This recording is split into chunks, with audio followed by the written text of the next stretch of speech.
is Captain Kimberly, our medical officer. And these are some of our men eating their evening meal as usual at the end of another routine day. Just another day. But believe me, what followed turned out to be anything but routine.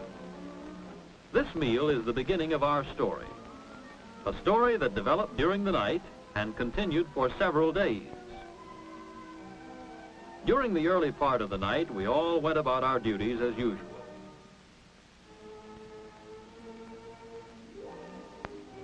Everything was nice and smooth and quiet, the way we like to see things run.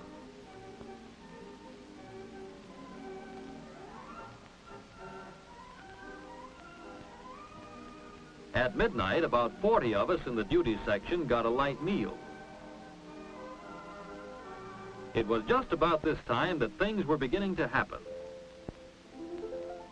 It began like this.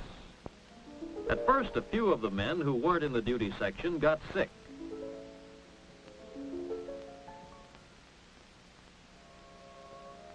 More followed suit.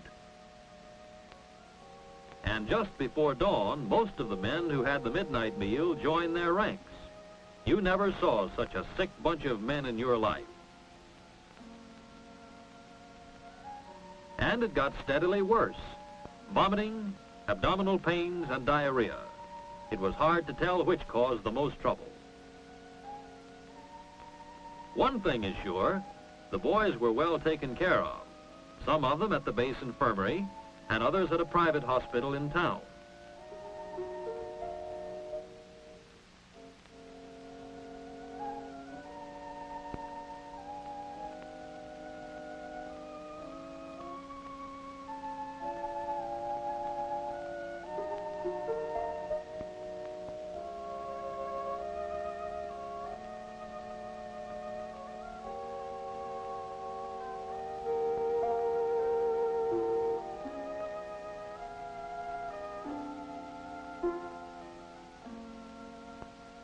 For a while, all we had time to do was bring in the sick, and some of them were plenty sick, get them in bed, and leave them to Captain Kimberly and his assistants.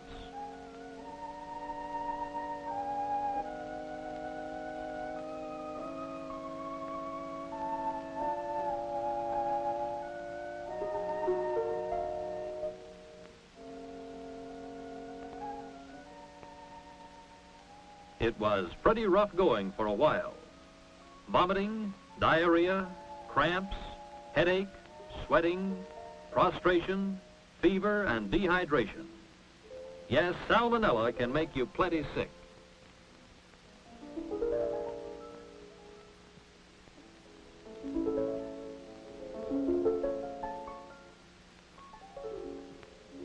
Just as soon as we got the chance to let up and breathe a little, we got down to the business of finding the cause of all the trouble. Naturally, we had suspected some kind of food poisoning, and so it was. Look here, this is what we found. These are salmonella organisms of the species Typhimurium, which were isolated from a patient's stool specimen. From the lapse of time between our patient's last meal and the outbreak of illness, it was pretty evident that the evening meals were responsible for the presence of the salmonella organisms in the stool specimen. In the meantime, our laboratory was working on samples of food eaten that night.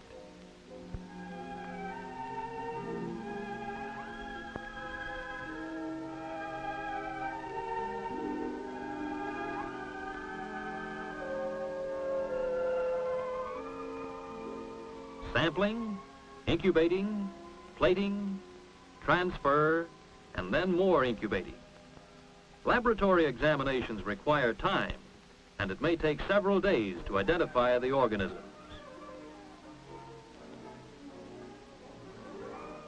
Our results showed that the other foods were okay, but the samples of leftover chicken and the gravy revealed the same bacteria as the stool specimens of the patients.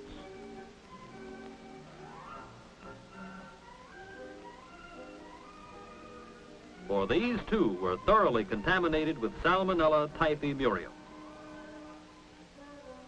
How how and when did the chicken and the gravy become contaminated with the organisms?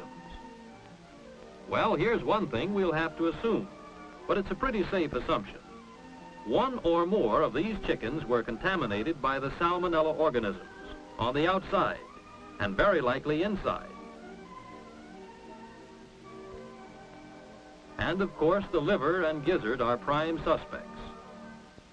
During the cleaning operation, this cutting board was undoubtedly contaminated.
After the chickens were put in the oven, the giblets were cooked separately on top of the stove. And the cutting board was cleaned. But what a cleaning it got. Maybe we should just say that the Salmonella organisms were more completely distributed over its surface and embedded in the cracks.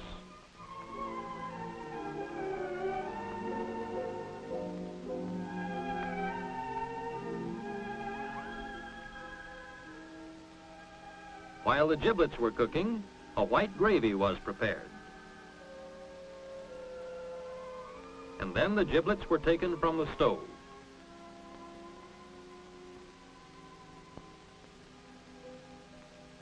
Thorough cooking had killed the Salmonella organisms, but this good, clean food was recontaminated on the cutting board as it was chopped.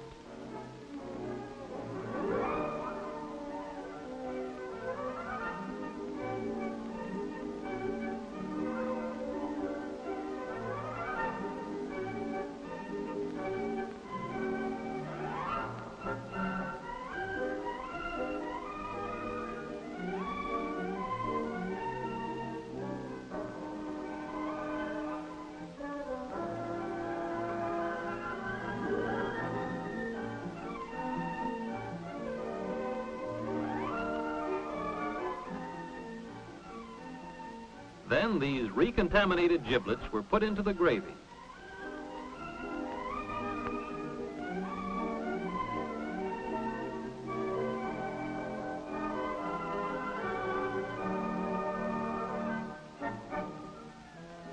This contaminated gravy was not reheated.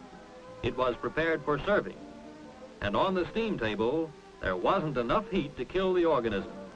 In fact, there's a good chance they began to grow.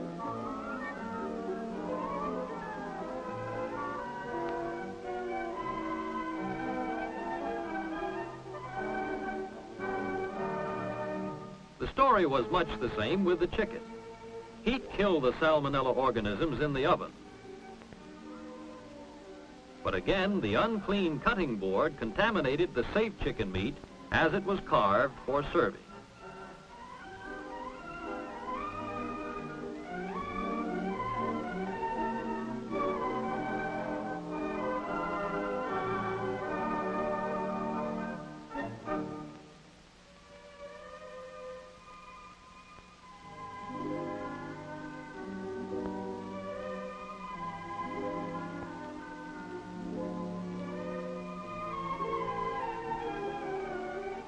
There wasn't much delay in getting the chicken served.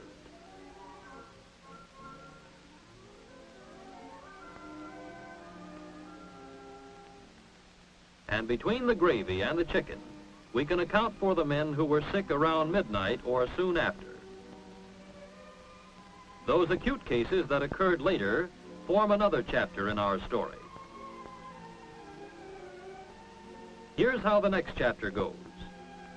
Food left over from the evening meal was saved for the midnight meal. And here in this lukewarm steam table, the Salmonella organisms continued to grow.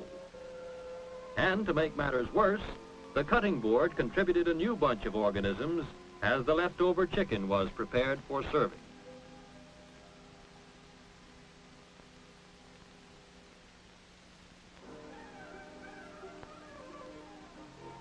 So that by the time the midnight meal was served, the chicken a la king was supporting large numbers of Salmonella organisms, enough to make the men on the night watch so violently ill. What could have prevented this sickness and suffering? We couldn't know that the chickens were infected. Look here. This is a detergent. This is hot water. This is a brush. These are hands. Put them together. Use them and get a clean cutting board with all the troublemakers washed off. A good scrubbing immediately after the raw chicken was prepared would have gotten rid of the Salmonella organisms. Of course, this applies to our hands and anything else that might be contaminated by contact with the fowl. We made some other mistakes, too. The leftover chicken should have been put into the refrigerator as soon as possible. And the gravy. It was cooked before the contaminated giblets were added. Thorough cooking after they were added would have killed the Salmonella organisms. The Air Base Mess Hall accommodated the men in 3 shifts of approximately 150 at a time. Out of some 450 regular personnel, 173 became infected with salmonellosis, of which 84 were seriously ill enough to be hospitalized.